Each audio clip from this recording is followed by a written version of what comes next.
Good afternoon, good morning, good evening, grade 12s. Here is a explanation of the SBA task with some hints and helps. So you need to listen very carefully. Right, let's go into it. Obviously, this is all stuff we will talk about in class. Remember to go through these words. That will help you obviously understand your question better. You will notice that I've highlighted all the question words and all the words that are important. Right, now obviously two things you would have noticed are already placed into the classroom folder: the Kettler career guidance booklet, as well as a PowerPoint that has or a note on this fraud and corruption. You can use them to answer some of these questions. Right, define the term change. It's a process, obviously, and something becomes different. I mean, puberty is a form of change. State two changes you may struggle to adapt to as a student or as an employee in the future. Now remember, ladies and gents, this refers to life from home and what dangers it opens up, like unwanted sexual relationships, jolling and not working, thus failing, thus getting kicked out of varsity or losing your job, that type of thing. Explain any two emotional stressors and two social stressors in a new environment that may negatively affect one's well-being. Now remember, it's 4 times 2, so you're going to have 2 of these and 2 of those, which means you have to say, right, the emotional stressor, what it is, and you give an explanation, times 2, and social stressors times 2, the same. That can be something like emotional, being fear of the unknown, because remember, you're homesick, you're away from your loved ones, you feel isolated and disconnected because suddenly you're on your own. Stresses can be peer pressure, difficulty forming new relationships, especially in an unfamiliar area, struggling to make work friends because you're the new person and everybody looks down on you, that type of thing. Distinguish between the following terms that relate to how people might react to conflict. Obviously, the word avoidance tells you that I'm going to avoid conflict. Competing means to be able to seek control of the discussion, setting the rules. So otherwise, in situation, you are striving to win the argument at all cost or the conflict at all cost. Compromising with both people, finding a middle ground, bargaining, and encouraging everyone to give up something, which in some cases is the better one. Discuss how the above ways of dealing with interpersonal conflict, remember it's between people, could potentially have a negative impact on the relationships. Now, once again, it's quite, interesting. If you do avoidance, obviously problem's not going to be solved, negative effect on relationship. Competing, trying to win the argument at all costs can destroy a relationship. Compromising, one always giving up to the other, can destroy the relationship because you feel that you're always giving up and the other person is not gaining. Something, in that vein. Obviously, you have to expand a little bit more on the ideas that I provide you. Communication is one of the skills that you need to adapt to change and resolve conflict. Explain how the following factors could influence effective communication in relationship. Now, they've got personality. Remember, it is 2 for 3 times 3. So you're going to say what, why, personality, provided explanation, and an outcome. So obviously, personality can be as a person that's an introvert, may not prefer to speak about problems. They will write you, they're the texters. And your extrovert will obviously be the loudmouth telling you exactly what they feel. Use appropriate expressions of feelings. Do it by encouraging empathy from others. If you put it nicely, your feelings in a controlled manner, people understand you better, and it will be better for relationships. If you're going to be over expressing, it can lead to problems. Acceptance of responsibility. Take responsibility for your action and words. Being the first one saying, listen, I'm sorry, maybe can ease out the conflict or the problem that you are experiencing. It's also a sign of respect.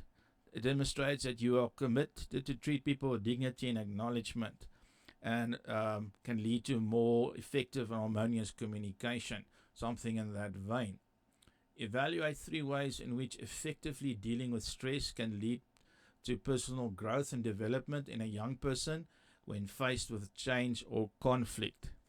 Now, obviously, stress can be good, can be motivational, can help you to cope and then build your resilience. You get stronger and able to handle anything in front of you.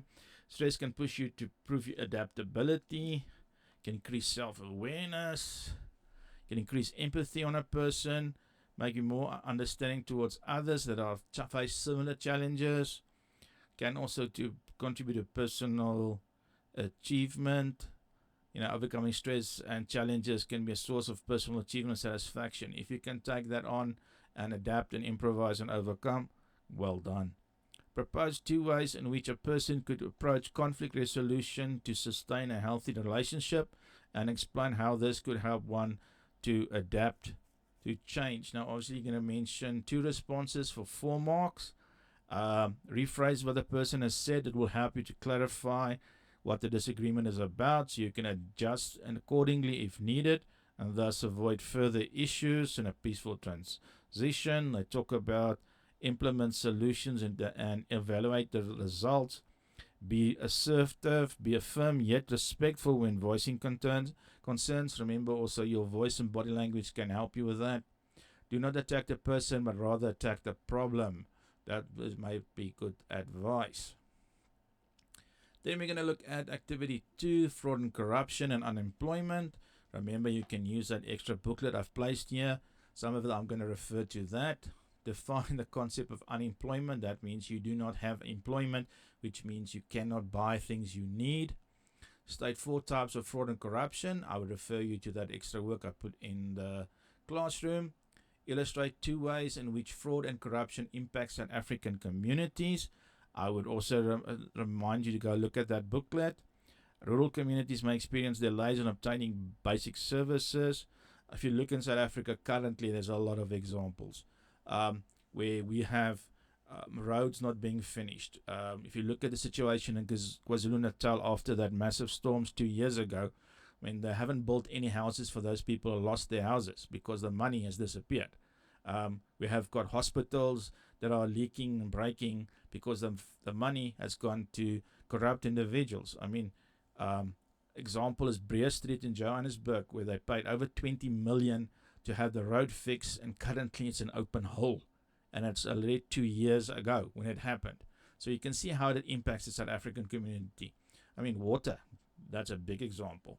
Discuss 2 measures that the government can implement to hold officials accountable for fraud and corruption. I'm going to refer you there also to the booklet because it's got a lot of ideas there. For instance, launch public awareness campaigns to educate citizens about the effects of financial fraud and importance of reporting suspicions. I would just say one thing. We need to have a justice system that will punish the people that are stealing the country and not look away while they are stealing or being involved in fraud and corruption. Go read a little bit on the newspapers. You'll find a whole bunch of things there.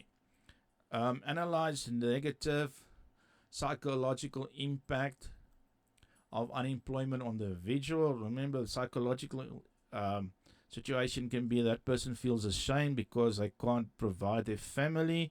The constant worry about finances, it can lead to withdrawal and isolation. It can also lead to substance abuse. Like I said, it's very interesting that poor people always can afford cigarettes, drugs, and alcohol, but not food.